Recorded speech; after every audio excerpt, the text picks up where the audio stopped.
я вас в прошлом году снимал, еще спрашивал как раз. Вы их просто...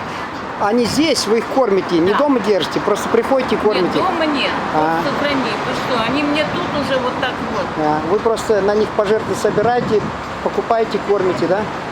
Ну, сколько у вас здесь обычно столуется кошек? Ну, где-то 20-25. Вы заберите, мне они Что, не нужны. не надо вам пожертвований? Почему? Возьмите. Так а зачем мне лезть? Что я буду? Извините, я сейчас гривну дам, я же не знал, у меня там перепутано, сейчас, подождите, сейчас.